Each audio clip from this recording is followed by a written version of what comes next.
Howdy folks, Mark Serbu, gun designer, gun nut. Gonna have another look at the Diabolus here. We went to the Hernando Sportsman's Club 4th of July machine gun shoot today, and I brought my bratty daughter 50 cal Val along. It did okay, it was accurate and people liked shooting it, but it did have a couple issues of function.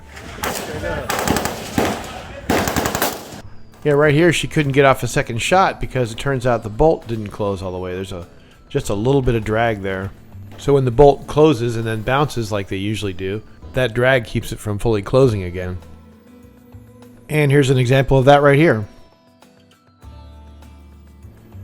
The bolt closes, it bounces back a little bit, I'd say about a 1/16 of an inch, and there it stays. And of course, on any kind of high-powered firearm, there are safeguards in place to keep it from firing when the bolt's not fully closed. And that's what happened here. But wait, what about this other issue? She obviously can't even pull the bolt back. There's something binding in there, and I honestly don't even know what it is yet. I've got some ideas, and I'm sure I'll figure it out, but it's a bit of a mystery for now.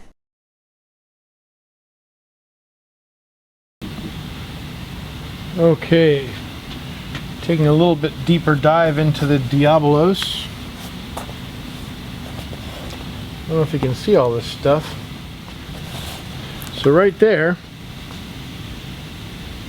it's got your usual AR-18 type of takedown pin. Push that sucker in, and look at that, pops open. And you can see this is very much AR-18 like. But the huge difference is, well, first of all, I tried welding that, and that was not fun. A real pain in the butt. Better ways of attaching these rods to that. But here's the big difference. Do you see these?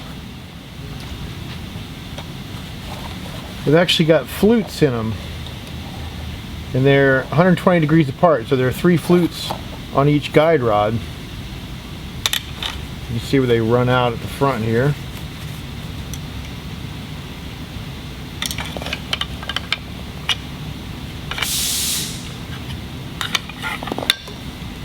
And whoa, what's that? Cam pins on the top. Oh, I guess it's not just like an AR-18. Sorry, am I making fun of people? Yeah, that's, people ask what the hell's the difference between this and an AR-18? Well, that's the big difference right there. Normal AR-18 style guns, which there are a lot of now, have the cam pin out the left-hand side of the bolt. And that's normally because there's no room in between the rods. As you can see, there isn't room between the rods. But if you did what I did and made those the flutes in there, guess what? Now there's clearance. So that's a big difference. Now this has a unique firing pin retainer. It's not as cool as I'd like yet, but it's going to be cool. I think it's going to be retained instead of just being able to drop out, but it is kind of neat. It doesn't take a lot of work. It's very strong, and it's held in place when the rods are in there, so it's not going anywhere. You know, it doesn't take any tools, so that's cool. And the secret of this, another secret is, see inside of there? Let's see if we can get this up in the air.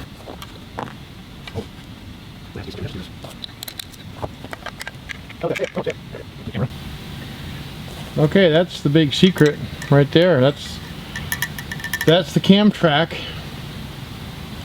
for the cam pin, and it's attached to the scope base up top, scope rail, whatever you want to call it, Valerie.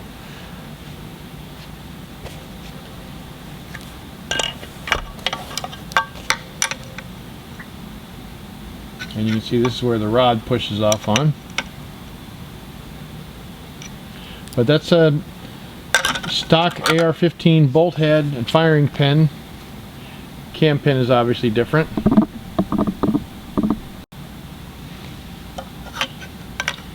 Yeah, stock bolt head, except the rings are taken out because you don't need the piston rings because there's no gas in there. Obviously the cam pin is special for this gun.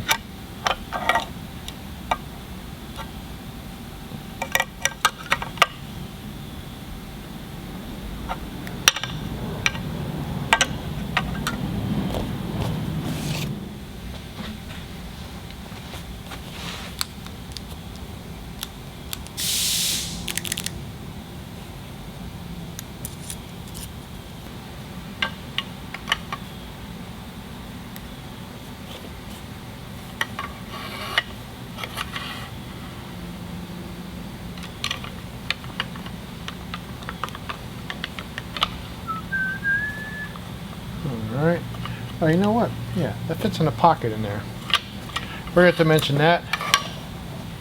This can only go in one way. It's got something I borrowed off the BFG 58. There's a tang on here that goes into a little pocket in there, so it has to only go in one way. Now, yeah, we could use a spring to stick the bolt head out, just mainly to put it together, but you just got to be careful, I guess. Yeah, there we go.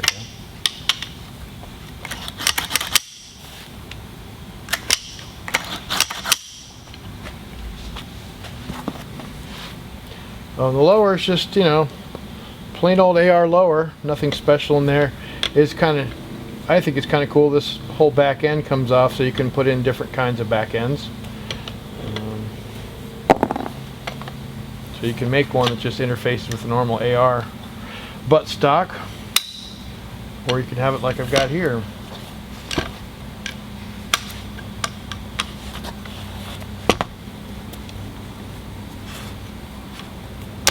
Prototype.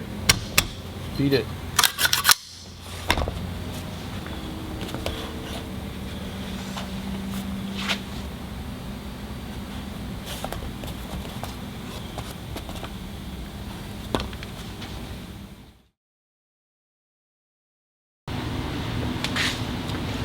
Okay, this is from the Diabolus.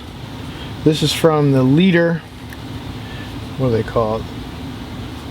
T2 Mark V, I don't know. And this is from the AR-18. Looks like it's got a lot longer spring just because it's not stuck forward like these two. This isn't even stuck forward, it's just, that's where the springs are. It's got short springs. Anyway, this one's like butter. Unbelievably smooth. And this one's not too bad. And this one's not too bad either, but I heat treated it and I didn't do it quite right. If you look at it, it's kind of rough, like the surfaces there. Hard to see. But anyway, these both have 1/4 inch guide rods. And this has 3/16 guide rods. And these are, the spacing is 3/4 of an inch on theirs, and mine's 850 thousandths. And I just came up with that because that's what it seemed like it needed to clear all this stuff. But I'm going to be looking at it again.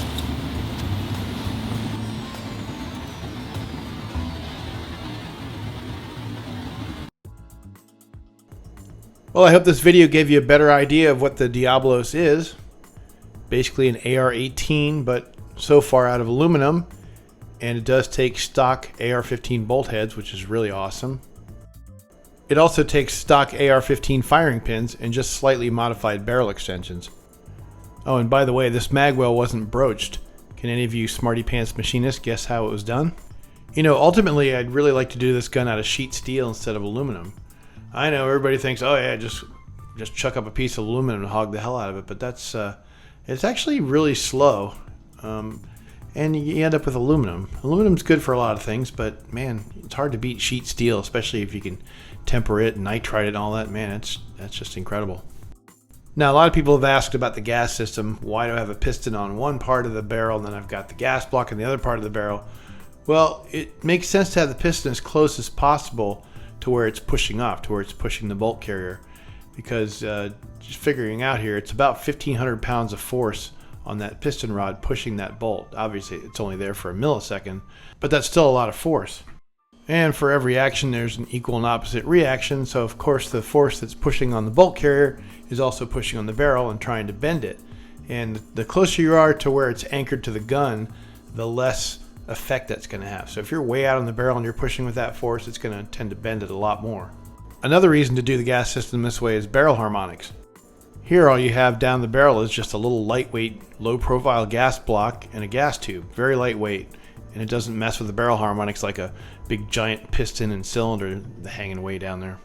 But I will definitely be looking into that kind of system also.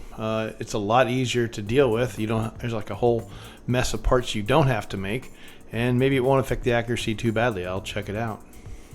Well, thanks very much for watching. I appreciate you as always, and I will catch you next time.